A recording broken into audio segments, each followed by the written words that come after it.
Okay, welcome everyone. I'm Dan Williams. I'm back with my friend and co-conspirator, Henry Shevlin. And today we're going to be talking about a topic which is close to both of our hearts as academics who have spent far too long in educational institutions, which is the impact of AI on education and learning in general, but also more specifically on the institutions, the schools, the universities that function to provide education. There's a fairly sort of simple starting off point for this episode, which is that the way in which we currently do education was obviously not built for a world in which students have access to these absolutely amazing writing and problem solving machines 24/7. And yet, for the most part, it seems like many educational institutions are just basically carrying on with business as usual. So on the one hand, the kind of opportunities associated with AI are absolutely enormous. Every student has access 24/7 to a personal tutor that can provide tailored information, tailored feedback, tailored quizzes, flashcards, visualizations, diagrams, and so on. On the other hand, we've quietly blown up the logic of assessment and lots of the ways in which we traditionally educate students, most obviously with the fact that many institutions, universities specifically, still use take-home essays as a mode of assessment, which, at least in my view, interested to hear what Henry thinks, is absolutely insane. So what we're going to be talking about in this episode are a few sort of general questions. Firstly, what's the overall educational potential when it comes to AI, including outside of formal institutions? What are the actual effects that AI is having on students and on these institutions? How should schools and universities respond? And then most generally, should we think of AI as a kind of crisis, a sort of extinction level threat for our current educational institutions, or as an opportunity, or as both? So Henry, maybe we can start with a kind of opening question. In your view, what is the educational potential of AI? Oh, I think the educational potential is insane. It's, really, I almost think that if you were an alien species looking at Earth, looking at these things called LLMs, asking why did we develop these things in the first place, and you didn't sort of have a history of it, you'd be like, oh, there's got to be some kind of educational tool. That if I don't know if you've read The Diamond Age, but we sort of see Neil Stephenson book, so we see a prophecy of something a little bit like an LLM as an educational tool there.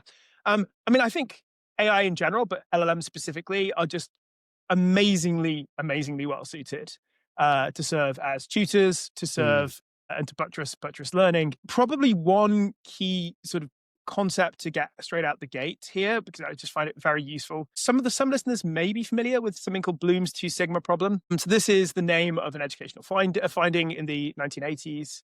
Associated with Benjamin Bloom, one of sort of the most prominent educational psychologists in the 20th century, associated with things like Bloom's taxonomy of learning. But anyway, basically, he did a mini meta-analysis looking at the impact of tutoring, private one-to-one tutoring, compared to group tuition. Now, basically, he found that the impact of one-to-one tutoring on mastery of material and retention of material was 2 standard deviations, which is colossal. That is bigger than basically any other educational intervention that we know of. Just for context, one of the most challenging and sort of widely discussed educational achievement gaps in the US, the gap between black and white students, is 1 standard deviation roughly.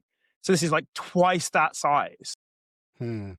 Now, worth flagging, there's been a lot of kind of controversy and sort of deeper analysis of like that initial paper by Bloom. So for example, the students in the kind of tutoring groups, this was mostly looking at students who had like a 2-week crammer course versus students who've been learning all year. So there were probably recency effects. He was only looking at 2 fairly small scale studies. Other studies, though, looking at the impact of private tutoring versus group tuition, have found big effects, even if not quite 2 standard deviations.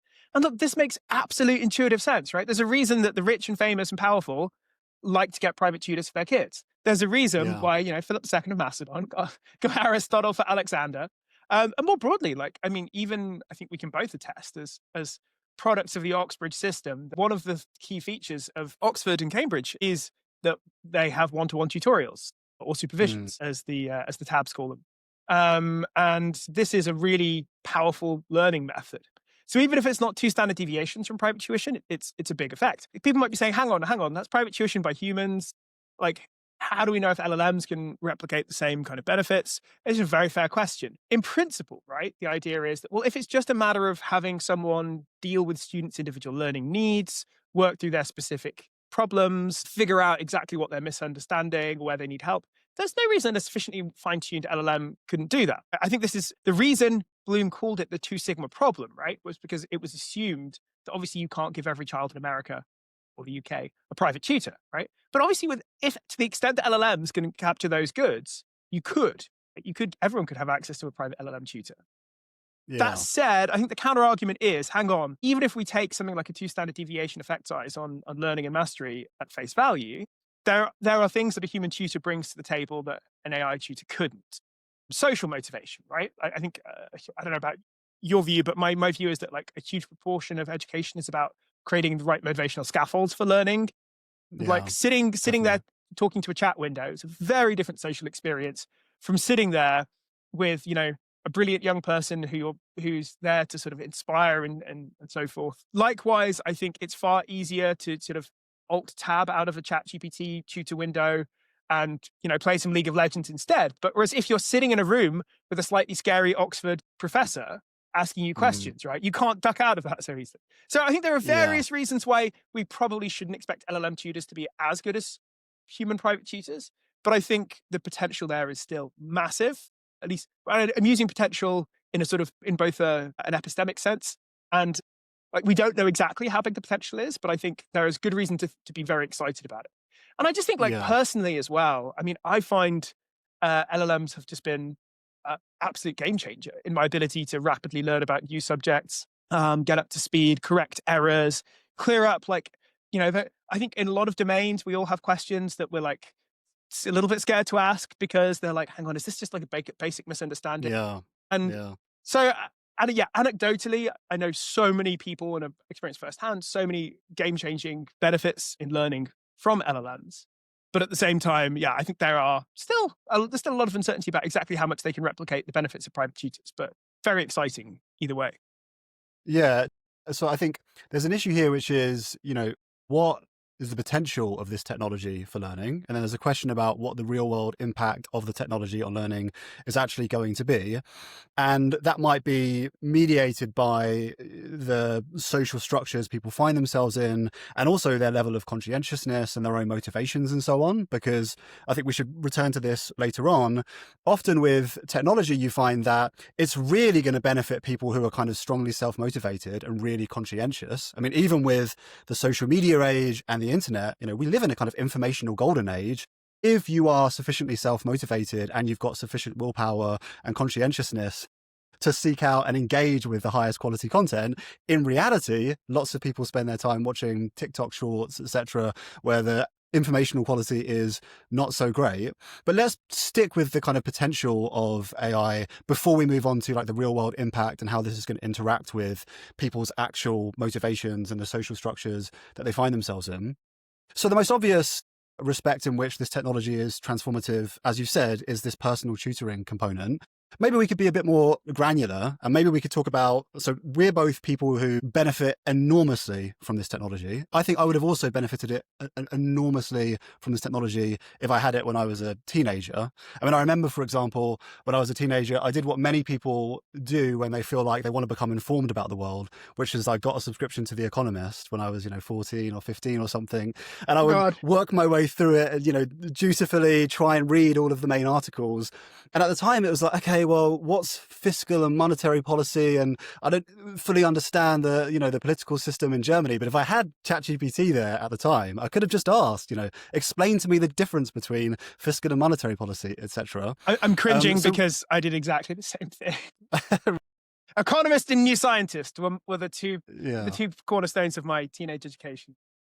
Yeah. So let's maybe talk about how we use it. And at least in principle, if people had the motivation and the structure to encourage the motivation, how the technology could be beneficial for the process of learning. So like how, for example, how personally do you use this technology to enhance your ability to acquire and integrate and process information?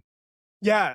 So I think one useful way to sort of introduce this is to think about other kinds of sources of information and what ChatGPT adds. Um, Mm. so as a kid and as a teenager, I remember very vividly. I think I was about 10 years old when we got our first Microsoft Encarta CD-ROM encyclopedia. Blew my mind. I could do research on a bunch of topics. Some of them even had like very grainy, pixelated videos and stuff. It was great fun. And obviously, the internet adds a further layer of your ability to sort of do research. I'm also the kind of person who, even before the launch of ChatGPT, at any given time, I had about 30 different tabs of Wikipedia open. Wow. Okay. So I think if you're the kind of person who is interested and curious about the world, Mm. we've, as you said, live in an informational golden age. Our ability to sort of learn about these things has been improving. Our tools for learning about the world have been improving. So what does ChatGPT and LLMs add over the top? So the first is, I often find in topics, even Wikipedia entries can be very, very hard to get my head around, and particularly if I'm trying to do stuff in areas that I'm not so good at. If I'm looking at sort of deep concepts in physics or maths. I mean, maths is particularly hilarious here. Like if you look up the definition of a mathematical concept and it's completely interdefined in terms of other mathematical concepts, like Yeah. absolute nightmare. I think even philosophy can be the same. It's Mm. like, what is constructionism? Constructionism is a type of metaethical theory that, blah, blah, blah. You can quickly get lost in sort of a sea of jargon where all the terms are interdefined. Whereas you can just ask ChatGPT, like, I'm really struggling. What is Minkowski in space-time? Please explain. ELI 5, explain to me like I'm 5.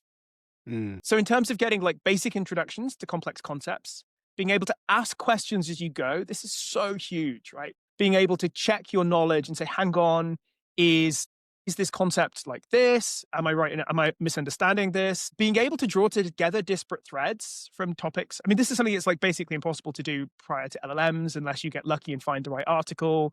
So if I say, I don't know, to what extent did Livy's portrayal of Tullus Hostilius in his book on the foundation of Rome, to what extent was that inspired by the figure of Sulla?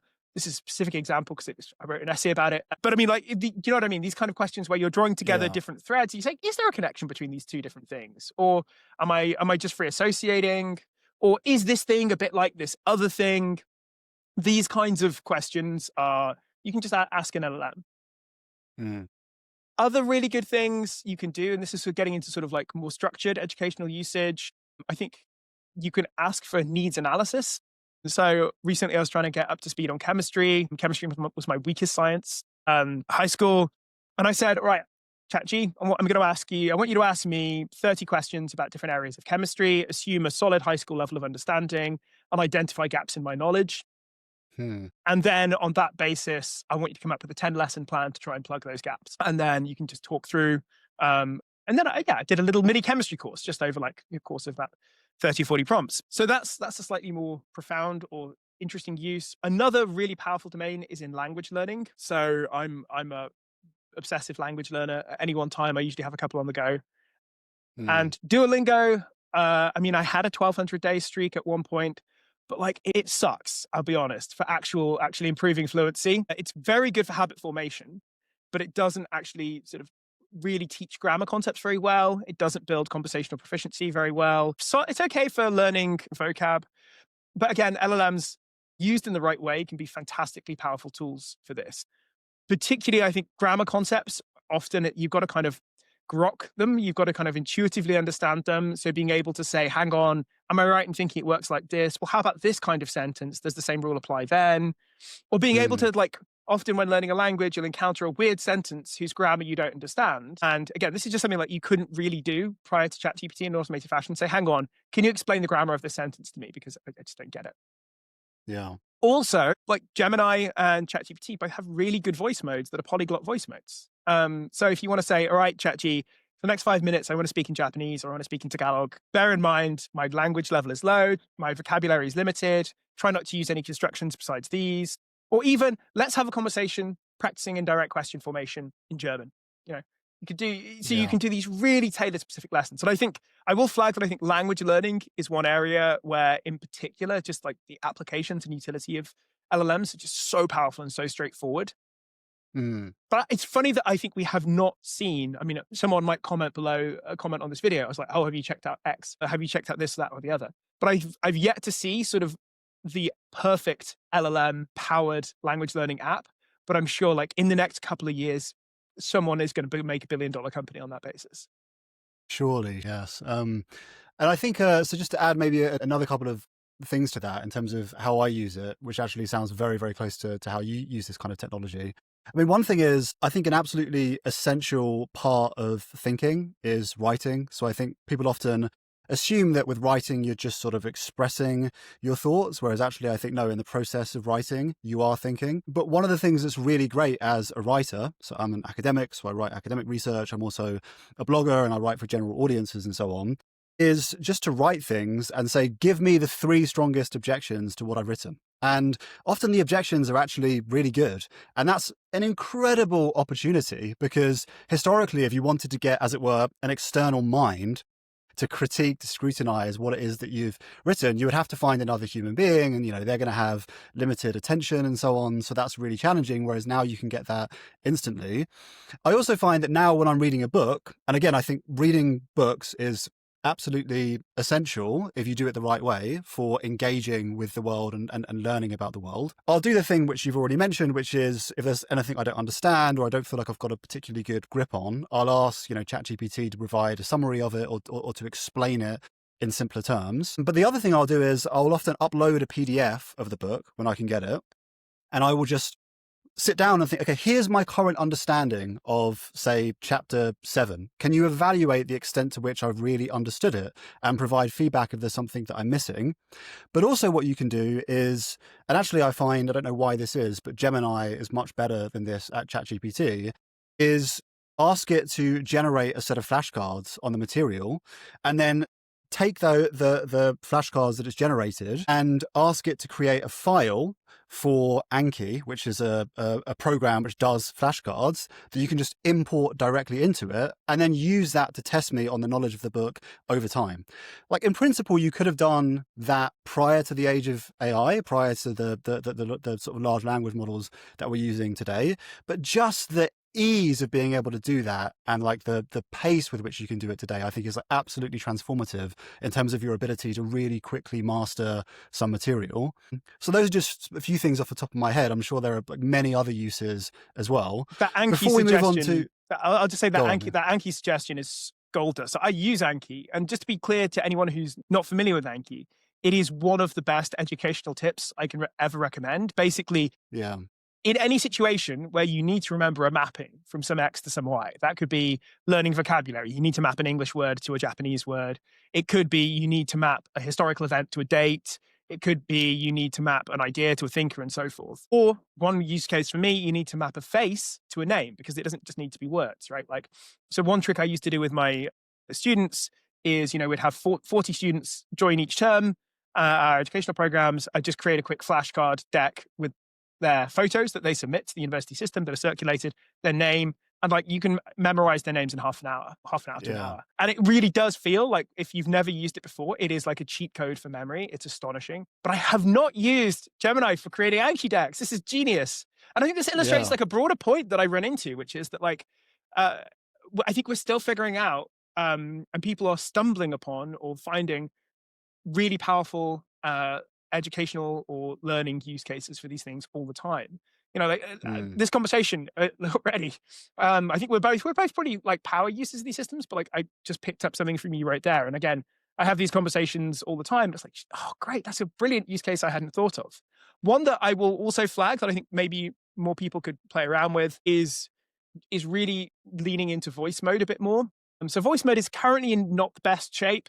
I mean, it's the best shape it's ever been, but like compared to some of the other on ChatGPT, that is, I think we're still ironing out some wrinkles. But I still, if I'm on a long car journey, I drive a lot for work, often to the airport and so forth, and I will like give a mini version of my talk to ChatGPT as we're driving along, and I'll say, all right, here's the talk I'm going to be giving. What are some objections I might run into? And we'll have a nice like discussion, a nice dialogue, me and ChatGPT, or me and Gemini about the talk. Or sometimes I'm just driving back, I'm a bit bored. I've listened to all my favorite podcasts. I'll say, all right, ChatG, give me a brief primer on like the key figures in Byzantine history, or give me an introduction to the early history of quantum mechanics, and then I'll ask follow-up questions, and it's sort of like an interactive podcast. Yeah. Yeah, that's awesome. One thing that's really coming across in this conversation is the extent to which we're massive nerds Yeah. and potentially massively unrepresentative of ordinary people. Okay, maybe we can move on from we both agree that the potential of this for learning material, mastering material, improving your ability to think, understand, know the world, immense potential. But obviously, there's a big gap between the potential of a technology in principle and how it actually manifests in the world. And so I mentioned, the internet, generally social media specifically, as I think a kind of obvious illustration of that, where even though I do think a lot of the discourse surrounding social media is quite alarmist, I think at the same time, it does also seem to have quite negative consequences with certain things. And also among certain populations, I think specifically those people who don't have particularly good impulse control. I think social media is really a kind of hostile technology for such people. I'd also add online dating as another example, I think, of a technology that sounds like it should be so good on paper. And I think at various points has been really good. I met my wife on OkCupid back in 2012, but it seems like what's happened over the last 10 years, speaking to friends who are still using the various dating apps, is almost the kind of tragedy of the commons situation. Like something has gone very wrong in terms of the incentives, so that it's now just an unpleasant experience for example, straight men who are using it, who say they have to send hundreds of messages to get a response. Women who use it say they just get constantly spammed with low effort messages. So I just give that as another example of like, we've built these amazing matching algorithms. Why isn't dating a solved problem right now? And it turns out that there can be negative, unexpected consequences in these technologies. Yeah, that's a great example. Okay, so what's your sense of what's the actual real world impact of AI on students, on teachers, on educational institutions at the moment? So I think this is probably a good time for our disclaimers. So I'm actually education director of CFI with oversight of our 2 grad programs. So everything I say and what follows is going to be me speaking strictly in my own person rather than in my professional role. And I will Can also I just quickly, Henry, yeah. just quickly, CFI, Centre for the Future of Intelligence. So you work there and that's at the University of Cambridge. Sorry, just for Exactly. those No, people who didn't know the acronym. that's helpful. Thank you. Yeah. So Centre for Future Intelligence, University of Cambridge. I'm the education director. I sort of have ultimate oversight of our 100 grad students, but we only have grad students. And I think this means that my perspective on impact of AI on education is quite different from where I think sort of the real catastrophic or chaotic impacts are happening. I think grad students Right. are a very sort of special case. They tend to have high degrees of intrinsic motivation. The incentive structures for grad students, where they're sort of directly paying for the course themselves in many cases, or for a part-time course, they're being paid for by employers who sort of expect results. I think all of this sort of creates a quite different environment. So when I talk about sort of impacts on education, I'm going to be mainly focusing on undergrad education and high school. And these are areas where I'm not going to be talking about sort of my first-hand experience, but to be fair, many conversations I have with colleagues who teach undergrads. I don't really teach undergrads, but lots of colleagues do. And also several of my very closest friends are teachers in high schools and in a couple of cases, primary schools, and what they're seeing. So with that— Can I just also just say, Henry, before you jump in, also give my own disclaimer, which is, as with this, as with every other topic we focus on. So I'm an academic, I'm an assistant professor at the University of Sussex. I'm giving my personal opinions, not the opinions of the institution that I work for. Okay, sorry to cut you off, Henry. No, excellent. Our respective arse is thoroughly covered. Yeah. So with that in mind, I mean, I think there's a phenomenal piece by James Walsh in NY Mag from back in May this year, which is called "Everyone is Cheating Their Way Through College." It's a beautiful piece of long-form journalism. Can't recommend it enough. Absolutely exhilarating and horrifying read, talking about the impact of ChatGPT and other LLMs on education.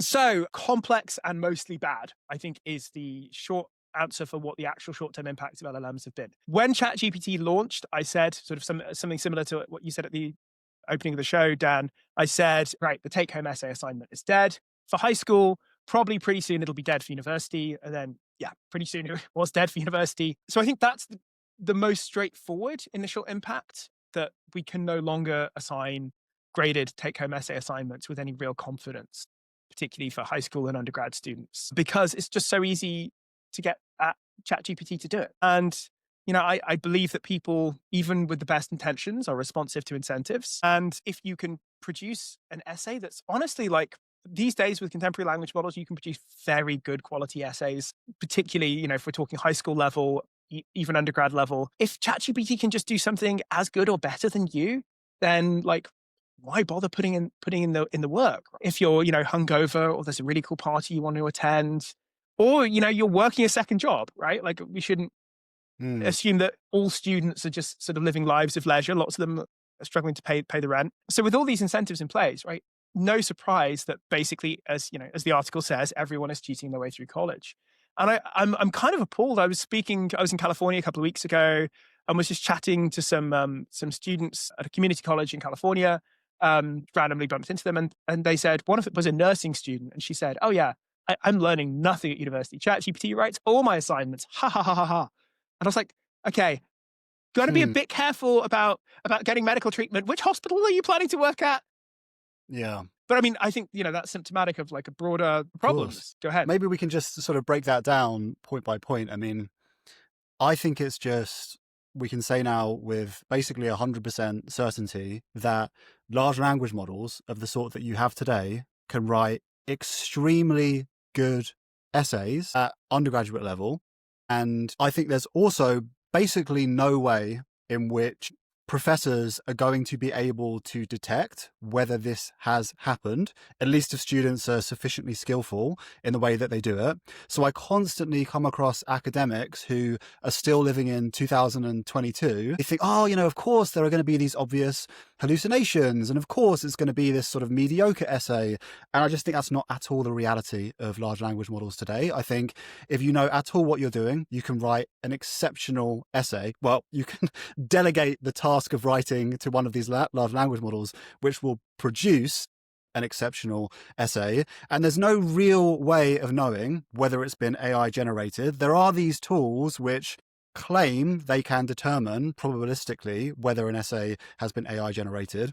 I don't think those tools work, and I think they create all sorts of issues. Because if it's not going to be 100% certain, which I think it basically never can be when it comes to these AI generated essays, then it becomes an absolute kind of institutional nightmare trying to demonstrate that a student has used AI. I also think the incentives at universities, and indeed at schools more broadly, don't encourage academics to really pursue this. It's just going to be an enormous amount of hassle, an enormous amount of extra work. So I think basically what's happening at the moment is, to the extent that universities and other institutions of higher education are using take-home essays specifically, but I would say take-home assessments more broadly to evaluate students, you're basically evaluating how well they can cheat with AI. And I think that's absolutely terrible for these institutions. Not just because, as you say, it means that students aren't actually encouraged to learn the material because they don't really have an incentive to learn the material. But one of the main functions of universities, of educational institutions more broadly, is credentialing, right? These are institutions that provide signals. They evaluate students according to their level of intelligence, their conscientiousness, and so on. And so the signal that you then get with a grade and overall with your credential is this incredibly useful signal to prospective employers, because they know you got a first from Cambridge, you got a first from Bristol, whatever it might be. That's a really good signal, not a perfect signal, but a pretty good signal that you're likely to be a good employee rather, in certain domains. And to the extent that students are using AI to produce their assessment material, obviously the signaling value of that just dissolves completely. And that's why, unless I think there's a kind of really urgent reform of the system and a move away from those sorts of take-home assessments, the problem here is not just that students aren't learning things, which I think would be bad enough. I think it's a kind of extinction level threat for these institutions, because once it becomes clear that the grades that you're giving students don't really provide any information about their intelligence, their level of conscientiousness, and so on, then the kind of social function of the institution just dissolves completely. So that's my take. Do you agree with that? Do you disagree? No, completely agree. So to pick up on a few thoughts, because I imagine some people listening will say, yeah, but like I kind of can tell when a student's Right. essay or when a Yeah. paper is written by ChatGPT. I think a useful idea here is something that I've heard called the toupee fallacy. People Mm. will say, you can always tell when someone's wearing a wig. And it's like, okay, so what's your sort of reference set for that? It's like, well, I often go out and I see something and it's an obvious wig. And it's like, okay, you're seeing the obvious ones, right? So, in other words, you don't know. You can tell in the cases where something is obviously a wig or when something is obviously AI generated, right? But you have no idea sort of what the underlying ground truth is when it comes to the ones that you can't spot. You don't have a way of sort of identifying your rate of false negatives. And I think that's really really big problem. Because yeah, of course, like anyone who marks papers will find occasional students who have left in, sure, I can help you with that query, or as a large language model trained by OpenAI. But that's the minority. And lots of essays that you might assume are non-AI generated are almost certainly AI generated as well. Relatedly, I think people on the hallucinations point. So this is obviously a really big topic. We could even probably do a whole episode on hallucinations, but rates of hallucinations have gone down dramatically. I think, particularly since search functionality was added to LLMs, they can go away and check things themselves. And also just like hallucinations are, or at least you get the analog of hallucinations just with student writing all the time, right? Even long before LLM, students would falsely claim that, Kant was utilitarian or something, right? Because they hadn't properly understood the material or had invented something or misunderstood. So hallucinations are not a particularly good sign. So I think it is basically impossible to tell. And as you emphasized, Dan, like the kind of false positive problem, like even if you're really confident that an essay is AI generated, good luck proving that. And also like, is it really worth it for you as an educator to like fight this like really tough battle with a student to bust them when everyone else is doing it, right? We just don't have the incentives there for educators or instructors to really enforce this. Two other quick points. The first is this does create huge problems with assessment, but it also creates big problems with tracking students. And this is something that my high school teacher friends have really emphasized as well. It used to be, before ChatGPT, that essay assignments were a good way to keep track of which students were highly engaged with the class, which students were struggling, which students were really on top of the material. Whereas now we've seen kind of a normalization effect where even the weakest students can turn in pretty solid essays, courtesy of ChatGPT. And you've got no way of knowing which students need the extra help versus which are already doing fine.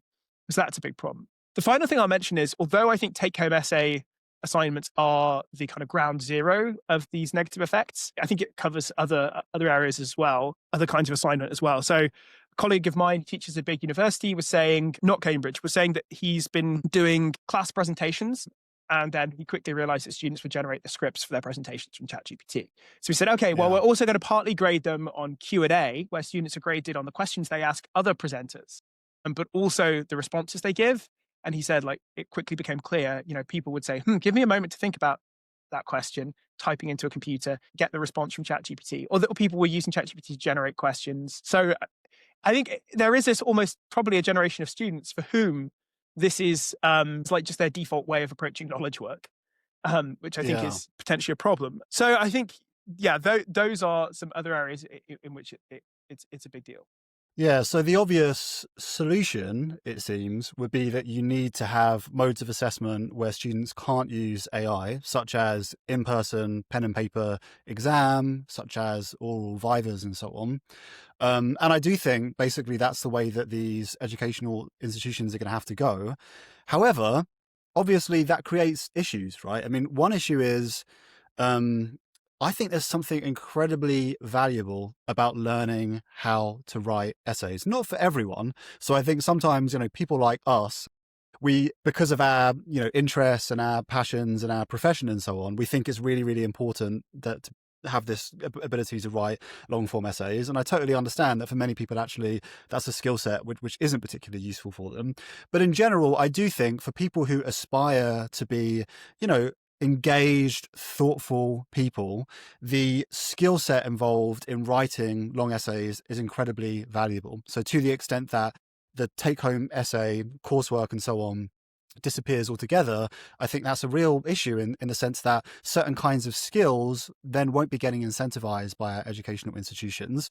But I also think it's incredibly important that students learn how to use AI. That should be one of the main things these days, which educational institutions are providing to students, right? The ability to use AI effectively. And I think that skill is only going to become more important. And I think it's also only going to become more important when it comes to the economy, the labor market, and so on. So, on the one hand, it seems like these large language models, current AI, have made it basically impossible to have any other kind of assessment other than the in-person, pen and paper test or oral examination. But on the other hand, to the extent that we go down that route, it seems like many of the skills, the knowledge that you want students to acquire will no longer be encouraged and incentivized by educational institutions. And that seems like a really big issue. And I have absolutely no idea what to do about that.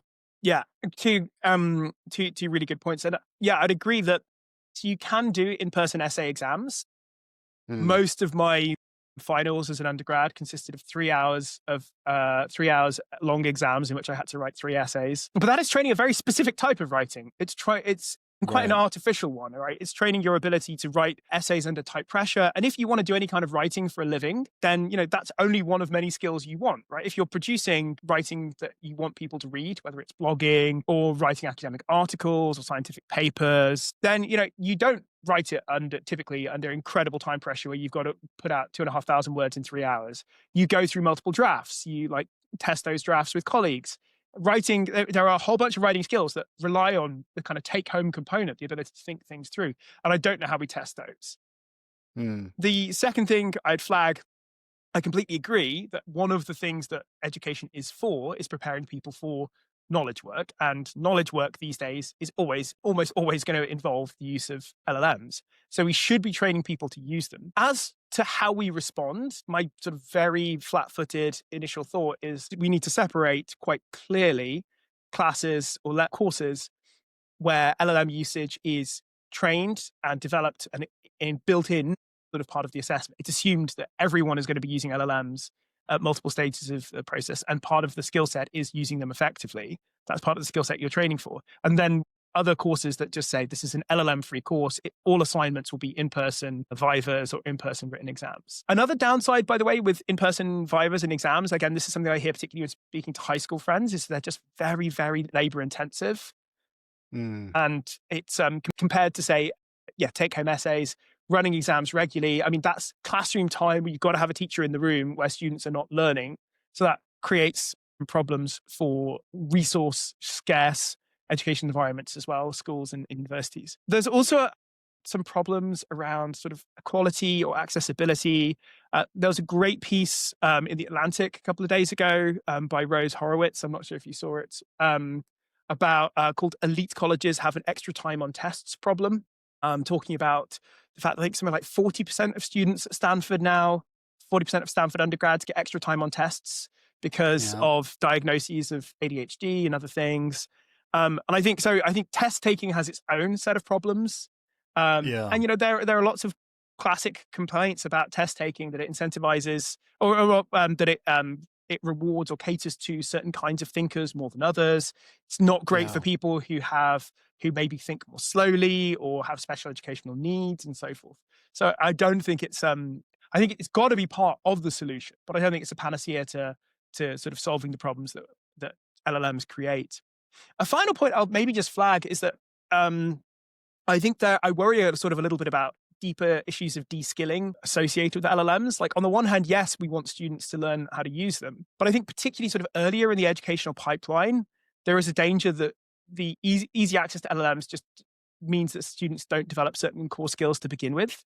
So I'm going here based on some testimony from a friend of mine who's a high school teacher, who said that his sixth formers, so these are sort of 17, 18-year-olds in the UK system, many of them seem to use LLMs really well because they do things like fact-checking, they restructure the kind of text outputs of LLMs, can use them quite effectively to produce good reports or written work.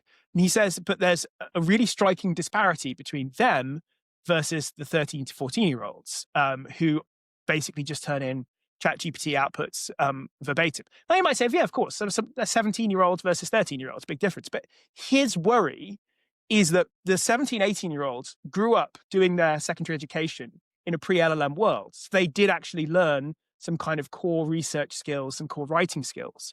Whereas the 13, 14-year-olds, right, all of their sort of secondary education has happened in an LLM world. So they haven't developed the skills that are sort of ironically needed to get the most out of LLMs, i.e. the ability to sort of Yeah. augment their outputs with critical thinking, human judgment, their own sort of sense of what good writing looks like. Yeah, I think this idea that, AI can be this incredible kind of complement to human cognition and this enhancer, but it can also be this substitute in ways that are going to, as you say, lead to de-skilling.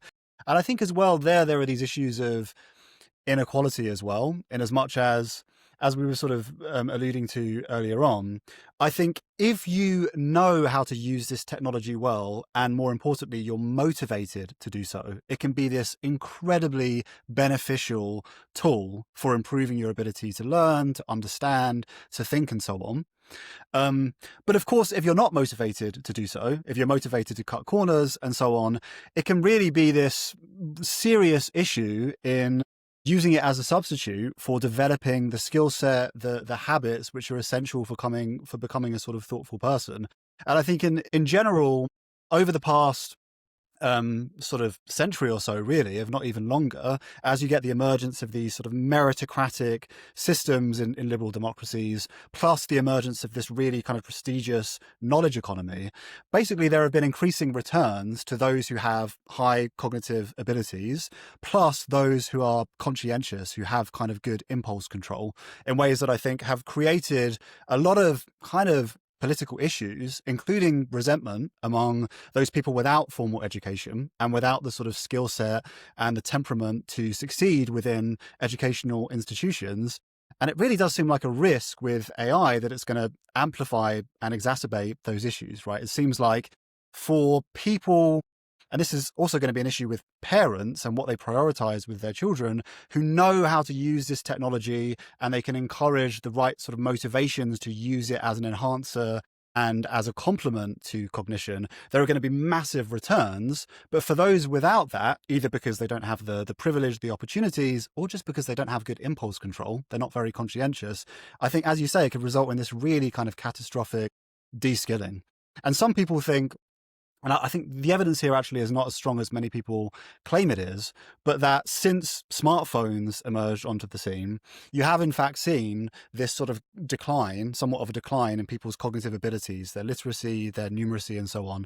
There's an interesting article by John Byrne Murdoch in the Financial Times where he goes into this in some detail, and we can put a link to that in the video. But I think that's potentially this really kind of socially, politically explosive issue which we need to grapple with. Another thing that I think is worth talking about is, at the moment, people are going to school, to university, and they're trying to acquire the skills and they're trying to acquire the credential, which will make them valuable within the economy, within society as it exists today. But of course, AI is likely to transform the economy and it's likely to transform the nature of work and so on. And I suppose one thought might be, up until now, it's very beneficial for people to acquire, cognitive abilities, to acquire the capacity to succeed in the knowledge economy and so on. But if you think over the next years and decades, AI is going to result in automation of white collar work, automation of knowledge economy work, precisely because of the abilities of these systems, that might also kind of erode the motivation for learning those skills to begin with. Have you got any thoughts about that? Like the way in which attitude towards education should also be shaped by our understanding of the ways in which AI is going to shape the society that people are going to enter into after they've left education? It's fantastic and tricky issue. So on the one hand, I think my sort of timelines on economic transformation caused by AI have become a bit longer over the last 2 or 3 years. One of the big bets, one of the big calls I got really quite badly wrong is when ChatGPT launched. I thought, this is going to revolutionize the knowledge economy. 3 years from now, knowledge economy is going to be completely different. And that was a very naive view, I think, at the time. And since then, I've done more work with different companies and organizations, sort of trying to boost AI adoption. And it's really, really hard to get people to use AI. Not only that, it's really hard to transform business models to incorporate AI skills quite effectively. So I'll just give this quick sidebar, but I think it's quite an interesting one. That There's this great article called The Dynamo and the Computer, looking at the impact of different technologies and how they were rolled out in the workforce. And so, my favorite example from this paper, towards the end of the 19th century, we had what's sometimes called the second industrial revolution. And first industrial revolution, coal, steam, railroads. Second industrial revolution, oil, electricity. And you had this interesting phenomenon where factories, I think second industrial revolution was mostly started in the US, where factories were using electric lighting, but they were still using coal and steam powered drivetrains for the actual machines in the factory. And in some ways, this is like massively inefficient because, you need to ship in coal every day. You need to run a boiler. You have this big clunky machinery that needs tons of gearboxes. It would be far better to shift to a fully electrified system where all your machines run on a single electricity. But actually, that transition took another 20 years or so to really get going. Partly because it required literally rebuilding factories from scratch. So a lot of factories were designed with like a single central sort of drivetrain, like literally like a spinning cylinder that all the machines in the factory would draw their power from. So it was only when you had sort of sufficiently amortized the costs of your existing capital and you were rebuilding factories or refurbishing them that people were able to say, oh, right, okay, now we're in a position to move to a fully electrified factory.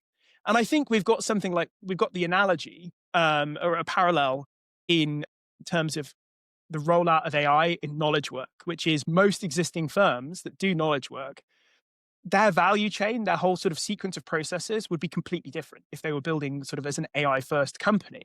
And I think it could easily be another decade before we start to see sort of the full potential of AI in knowledge work being applied systematically. I think, a lot of firms are going to go bust. A lot of startups are going to scale up and become multi-billion-dollar companies. But it's going to be a slower process than I think I certainly naively thought it would be. So all of which is to say that I think the economic impacts and economic transformations of AI and knowledge work, although they're going to be significant and persistent pressures, I no longer think that, by 2030, no one is going to be working white collar jobs. I think that's a mismatch between sort of what the technology can do and the actual challenges of application. So I think we're still going to need knowledge workers in the longer run. But specifically which domains, what kinds of knowledge work are going to be most valuable or most important, really, really hard to judge. And one of the questions probably the single question I get asked most often when I do sort of public engagement work is, I've got 2 kids in high school. What should they be studying or what should they be learning in order to really succeed in the AI age? And, if like 5 years ago, 10 years ago, you would have said coding, right? Learn to code. It was a meme. But of course, that's a terrible piece of advice for many people these days. Not that we won't need coders. Well, probably we'll still need some coders. But the proportion of the number of jobs in coding is going to be dramatically fewer because a lot of kind of entry-level basic coding can be done perfectly well by AI and probably fairly soon even expert-level coding. My kind of slightly wishy-washy answer, but I think it's the best I can give to that question, is sort of the kind of higher order cognitive skills. So I think cultivating curiosity and openness to new ideas and new tools is probably far more important now than it has been for most of the last few decades, precisely because we're in a period of such radical change. So cultivating the kind of mindset where you're actively seeking out new ways to do old processes, seeking out new tools, building that kind of creativity and curiosity, I'd say those kind of skills are going to be as important as ever, or more important than they were before as a result of the AI age. But it's very hard to say, if you want a secure career in knowledge work, this is the line to go into. And I think, as one colleague put it, and I don't quite agree with this framing, but I think it sort of captures maybe some of the spirit behind your question. We've solved education at precisely the place and time where it's very unclear what the relationship between education and work is going to be. Yeah, that's interesting. Yeah. And actually, some of the things you said there, they connect us back to the conversation we had about AI as normal technology and the idea that there's a difference between the kind of raw capabilities and potential of a technology and the way in which it actually diffuses and rolls out throughout society. I mean, my sense is AI will have really transformative effects on the economy, but I think it's very unlikely that you're going to see full automation for several decades. But what I do think is likely is that the ability to use AI well for the jobs that human beings will be doing, that's going to become really, really important. And then that connects us back to, well, if that's the case, it seems like one of the things that educational institutions should be doing is thinking very, very carefully about how they can prepare students for a world in which AI is going to be really centrally embedded in the kind of work that they're doing. And I think at the moment, my sense is educational institutions are not doing a good job with that at all. Maybe to now start sort of wrapping up. So if you had to give a high level take on this overarching question of, is this a crisis for our educational institutions? Is this an opportunity? Is it a bit of both? What's your sense? Yeah, so it's definitely a crisis. In fact, I think if you want to give an example of a single sector in which AI has had devastating, positive, some positive, but mostly negative, devastating effects, it's education. So this is like one of my go-to responses when people try and push the AI as a nothing burger kind of take. I say, look, I go speak to a high school teacher, tell them that AI is nonsense. It's just a nothing burger, right? Their daily lives and their interactions with students and the way they can teach has been utterly transformed in mostly negative ways so far by AI. I think certainly in the short to medium term, like AI has basically broken large parts of our existing educational system in terms of assessment, in terms of tracking. I think it's very demoralizing for a lot of educators and teachers. All that said, I think the potential, as we discussed earlier on, is incredible.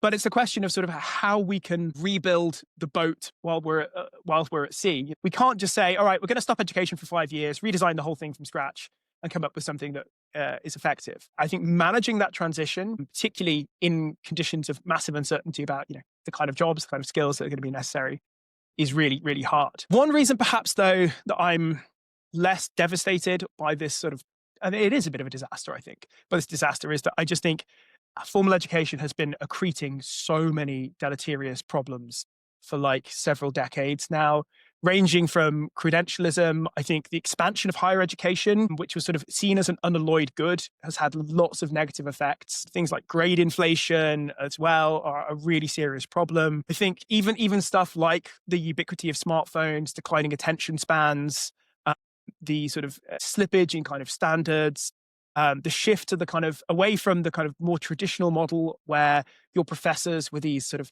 exalted, almost priestly caste, and you hung on at every word. I realize it was never quite like that, but like there was more of this kind of implied hierarchy to a model where, students regard themselves as customers very much. And, they're paying for a credential and they want that credential. So all of these kind of sociological and institutional shifts, I think, have been like accreting massive problems in higher education in particular, also high school there as well. And I think, AI, although it is bringing many of these problems to a head, they were problems we were going to have to deal with at some point, sooner or later anyway. But yeah, what's your take on the crisis or opportunity? I completely agree with everything you just said. And it's a nice optimistic note to end on, isn't it? This is a crisis, but our institutions of education have already been confronting all of these other crises. So it's just adding something on top of all of these other problems that our educational institutions confront.